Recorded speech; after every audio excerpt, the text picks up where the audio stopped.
বলেছেন যাদের নামাজ খুশু খুজুপূর্ণ হবে, ওই ফর্মালিটি নামাজি নয়।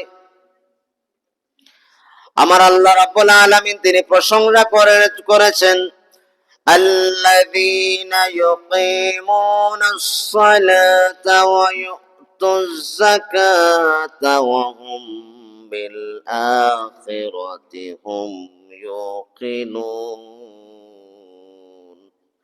যারা নামাজ পড়লো, যাকাত দিল, ওয়া হুম বিল আখিরাতি হুম ইউকিনুন, এরা কিন্তু আখিরাতের উপরে দৃঢ় বিশ্বাসী। বলছেন কে? যে নামাজি খুশু কুজু পূর্ণওয়ালা নামাজি, যেই নামাজি আল্লাহর বিধিশীল নামাজ পড়নেওয়ালা নামাজি, ওই মানুষগুলা হচ্ছে আখিরাতের প্রতি দৃঢ় বিশ্বাসী। কত বড় প্রশংসা, চিন্তা করছেন? এই প্রশংসা করছেন কে?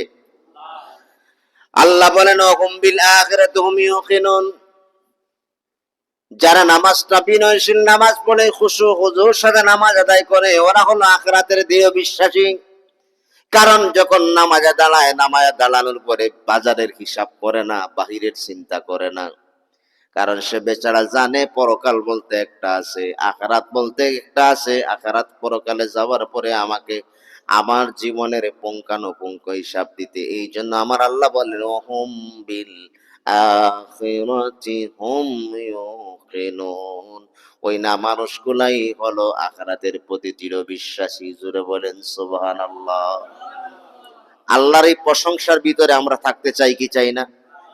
এই জন্য প্রিয় বাবারা, নামাজটা পড়বো শান্তি মনে, নামাজটা পড়বো, তাড়াহুড়া করবেন না। বাড়ি যাবেন অসুবিধা নাই, আপনার বাড়ি কেউ নিবে না। বরঞ্চ আপনি যতক্ষণ আল্লাহর ঘরে থাকবেন, ততক্ষণ আল্লাহর রহমত আপনার উপরে বর্ষিত হতে থাকবে। এরপরও সুবহানাল্লাহ বললেন না? যতক্ষণ আপনি আল্লাহর ঘরে থাকবেন, ততক্ষণ আপনি রহমতের চাদরে আপনি বেষ্টিত থাকবেন। আর মসজিদ থেকে যখন বের হয়ে যাবেন, আর ওই রহমত আসবে না। এই জন্য কিতাবে এসে আল্লাহর বান্দা যখন নামাজের জন্য মসজিদে আসে, যতক্ষণ মসজিদে নামাজে থাকবে, ততক্ষণ আল্লাহর বান্দাকে আল্লাহ রহমত দিয়ে আল্লাহ তাকে ভরপুর করে দিবেন। সুবহানাল্লাহ। রহমতে থাকতে চাই কি চাই না? যে নামাজে আসলে, মসজিদে আসলে শান্ত মনে আসবেন, মনটাকে একবারে ওয়াকফ করিয়ে আসবেন, নিরিবিলি মন নিয়ে আসবেন।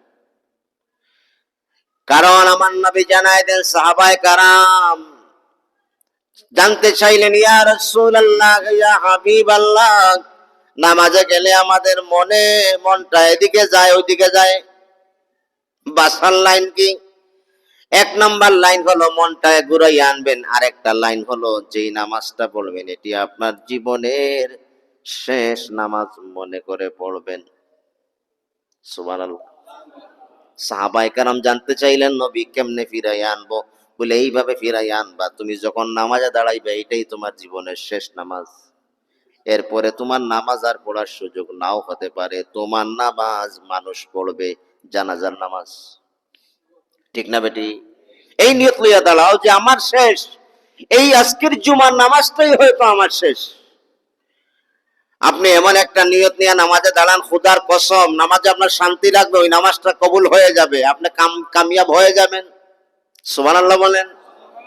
রে ভাই বাবারা, নামাজটা আপনার জীবনের শেষ নামাজ মনে করে করে আপনি পড়বেন যে আজকের জুমার নামাজ শেষ, আর জুম্মা হয়তো আর জীবনে পাবো না। আসরের নামাজ শেষ, এটি আমার জীবনের শেষ নামাজ, আর হয়তো আসরের নামাজ পাবো না।